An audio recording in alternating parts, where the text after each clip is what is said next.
So Shane, welcome again back to this caterer.com careers advice hub. Today we are going to be talking about acceptance and growth. Now I'm all about growth, no getting around it. Sometimes it's my waistline, sometimes it's my mindset. I'm okay with both right now.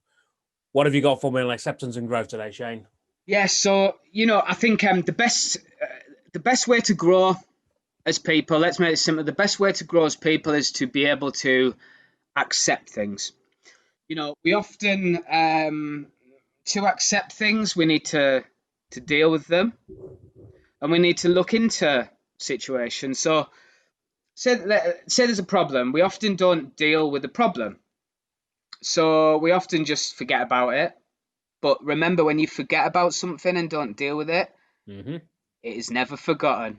It manifests, and it manifests in your subconscious and does damage. So we often hide from things we don't like. We run from things we don't like. And that might be a decision that our boss has made, a decision in life, or something that's happened. And we often run from them. And what happens with that is, that could be anything from physical, emotional, financial problem. Let's forget about it for now. And it's about this manifesting. So let's learn to look deeper into a situation and be able to accept it. And this is where real growth starts. You know, if we don't deal with things, they'll always become worse. Okay. We need to nurture these bad things. I think so. What we often do when we don't like things that are happening or decisions, we often overthink them and think, well, why did this happen? Why did that happen? And I don't like that this is happening. But if you think about it, it's happened. So why are we worrying about whether it should have happened or where it shouldn't have happened? Because it's lost brain space. Because we're overthinking something that is not going to change. It happened. Yep. And we do this so much as people, and we don't realize that when we manifest on these things that we don't like, it is literally wasted brain time. It is wasted brain space. So if we take them things that we don't like and we nurture them and understand why they've happened, and that if we actually face them and look into them and think of the decision we can make to grow rather than actually acting off impulse. When we work on act off impulse, um, we often think it's emotion because we'll act off impulse and maybe get angry if we don't like something, and people kind of think that's an emotional reaction. But actually, when you act off impulse and act in that way, there isn't an emotional attachment to it because you've acted off impulse. Now, when you have an emotional attachment to something, you're able to think it through. Do you get what I mean? It's more impulse, and that if you act off impulse, yes, it is an emotional act, but your brain hasn't connected to it. So is that impulse coming maybe from muscle memory of something you've done before? So the brain is just kind of taking control and saying, right, we've experienced this before, maybe your subconscious level, and you're thinking, right, I'm just going to do this in response to it. Exactly. Well, if we learn to this kind of acceptance and understanding where we can actually learn to think about something before acting off impulse, this is what this is about. If we can take the time to think about something before acting off impulse, this is how we can grow as people. Let me give you an example. So, say we're in service. I'm obviously chef's perspective. We're in service. It's going great. I dropped the sauce on the floor. Exec chef comes over and sees it and goes, mental. What's that actually going to do? Apart from stress everyone out and make the kitchen go down, probably. Just if you're that person that acts off impulse when you see that, and if you can learn to accept things Yeah. as they are, what you will realize is that, okay, the sauce has dropped, doesn't matter. There's more sauce on the side. I don't need to go Absolutely. mental. Come on, lads. Little mistake, doesn't matter. Like, let's get to it. Get me some new sauce up quick. It hasn't changed anything. So But is the exec chef doing that just because it makes him feel better, makes her feel better at this point, just to get that irritation off their chest? no, I think it's a part of what we've been taught and what we've grew up with. There's honestly. But that as an example, look how, if you think of that example, look how much someone can grow if they learn to accept that these many things that we impulsively, if we act on impulse, can be changed. Look at how much better situations can be. Not accepting that the sauce just went on the floor is just causing turmoil and carnage. So it's just taking that step back and thinking, you know what? That chef did not want to drop that sauce on the floor. It did not mean to drop that sauce on the floor. And that's where I mean that emotional connection to it. So you're now connecting to the incident rather than acting off impulse. Yeah. You're emotionally taking the time to connect to it. And that can be cultivated. Acceptance can be cultivated in that way. So it's a muscle that we can work on, that we can build. Exactly.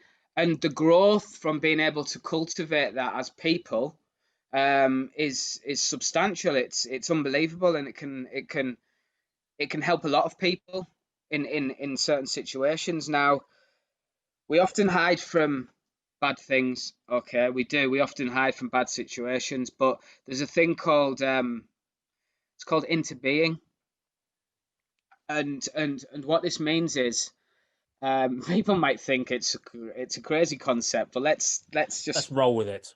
let's roll with it, because interbeing is about opposites coming together, because without opposites we have nothing. So the good and the bad, they live into being because we need them. There's no left without no right. There's no up without no down. Do you get what I mean? There isn't. Yeah. If there's no down, how do we know that's up?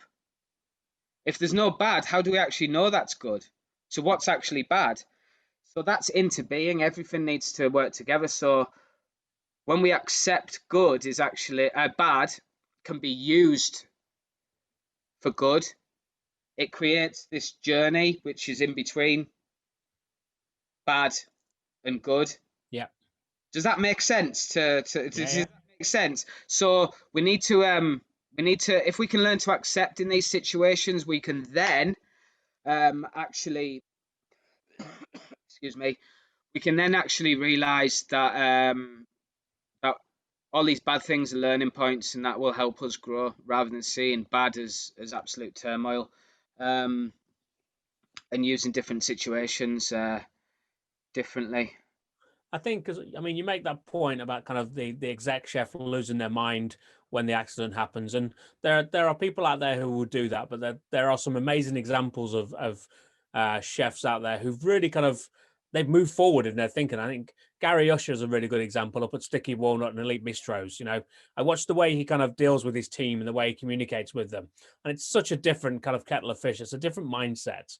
Do you think that there's a bit of a shift in the industry that's kind of starting towards changing the way that we respond and react? I do. I think a lot of it. I think, without being negative, I think we're still very much behind, but we are a different type of industry. We are complex. Yeah. I've seen so much change.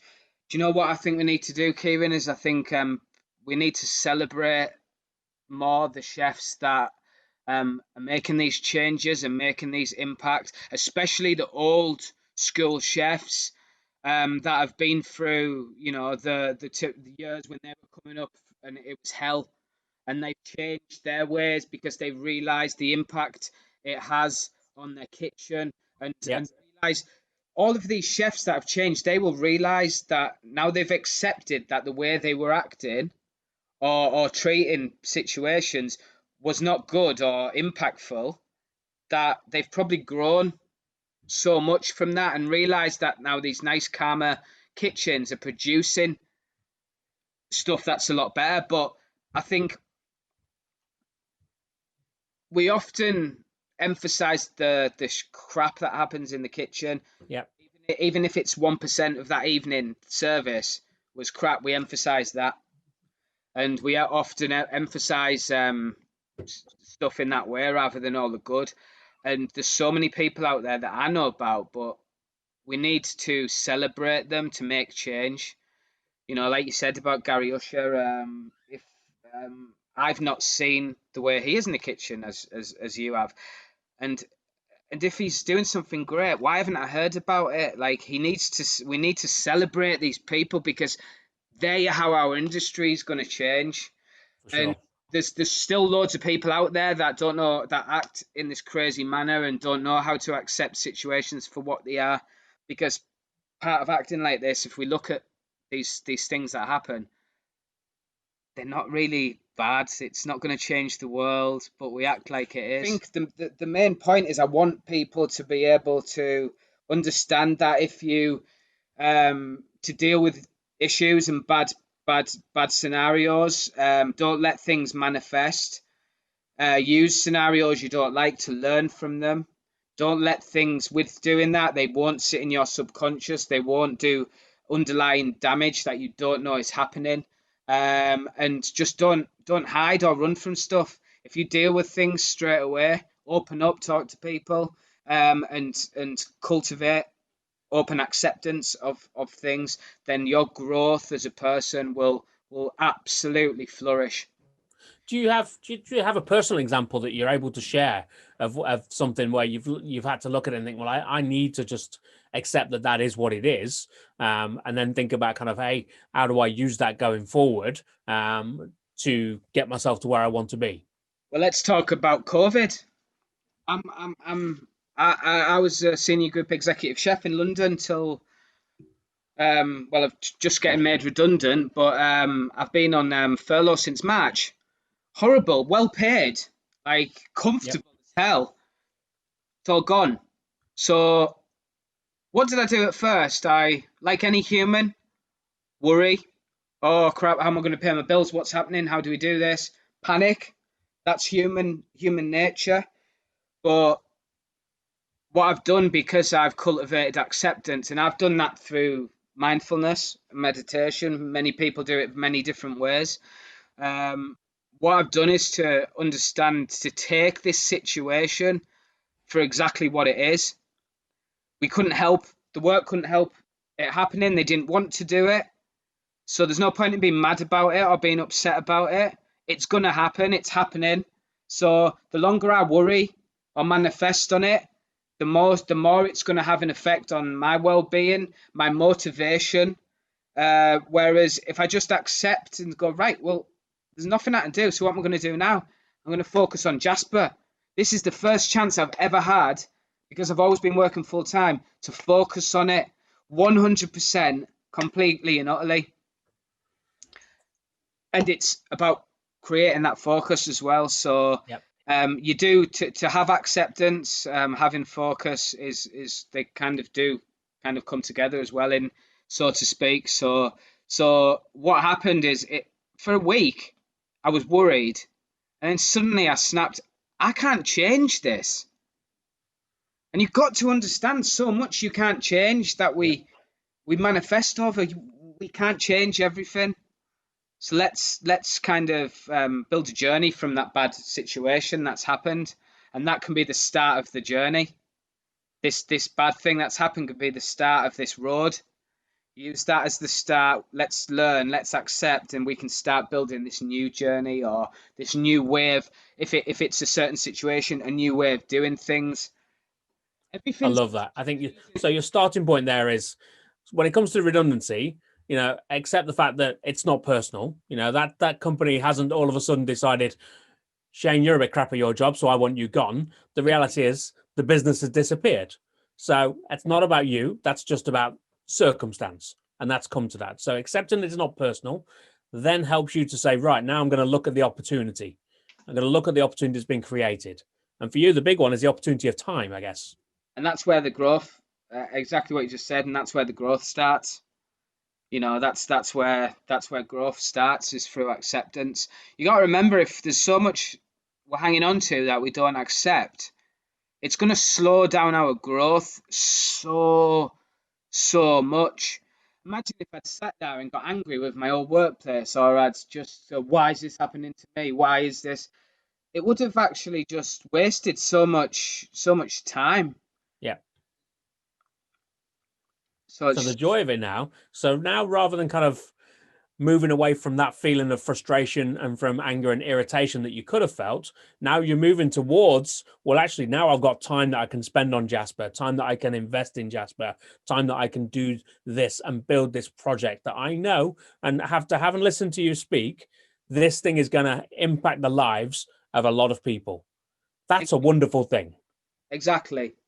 But without accepting what happened, Jasper wouldn't be where it is now, which is a hell of a lot further than it was before this happened, before this whole epidemic, Yeah.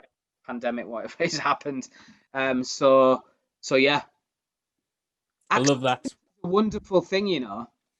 We often don't look at what acceptance is or look into it, and look at what it truly is. Because this is something I keep saying about looking deeply into something. We often say, if we have an argument with someone, we always, okay, I accept it, doesn't matter, blah, blah, blah. But if you look deep into that acceptance and how I keep saying about things can grow from it, and how impact from that one little thing, such as acceptance and noticing it, the growth, every time it's the growth, these little things, that growth comes off. It's not hard to accept something that you can't change. It is as humans, but Yeah. when But as a premise, it's when you're aware of it, so it's becoming aware of it. so you touched on meditation, and that's feel for me like one of the tools that could potentially help you with this kind of sense of acceptance. Yeah. Any little handy hints and tips that could kind of get me on the right path towards that kind of being able to just focus myself like that? Yeah, I mean, well, meditation is something, and mindfulness practice in general. For people who don't know what it is, it's about being in the moment, because there's no better moment than right now. Because often when we're not in the moment, we're thinking about the past. That could be depression. We're thinking about the future. That could be anxiety. And what practice with acceptance, mindfulness is about acceptance. So it's coming into a almost like I said, it's being in the moment. So you're taking yourself to the moment and the right now, and it's not about hiding from. This is a conversation we had before with mindfulness. You don't hide from a situation. You let it come. You nurture it, and you accept it for what it is. Because anything, even bad, has glory to it. Sounds a bit, bit. I'll take it. Do you know what I mean? Though everything has glory in it, even bad, because from bad comes good. And some of them things that I've said throughout our talk are actually very much linked to mindfulness, meditation, and the mindfulness practice that I talk about in everyday life. But I use some of these thought processes in general coaching as well, rather than just focusing it on meditation, because it's not for everyone, meditation. But Absolutely. there's so many great tools from it, and one of the big ones is acceptance, of where we can bring it into natural coaching. So just learning to, yeah, acceptance. I can't tell you the how powerful acceptance is. It's such a powerful thing.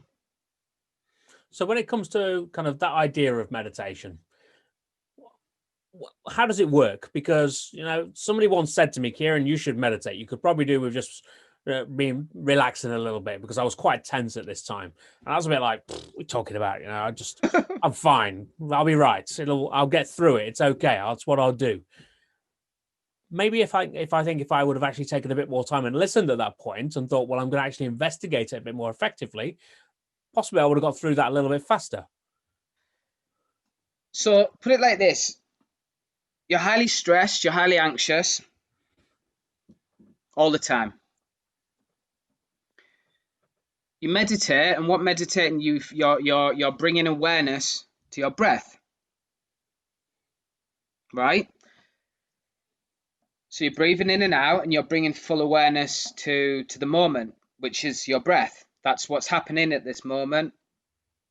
Once you've brought awareness to your breath, you're being mindful of what's happening, because you're thinking about that moment. And what does that then do?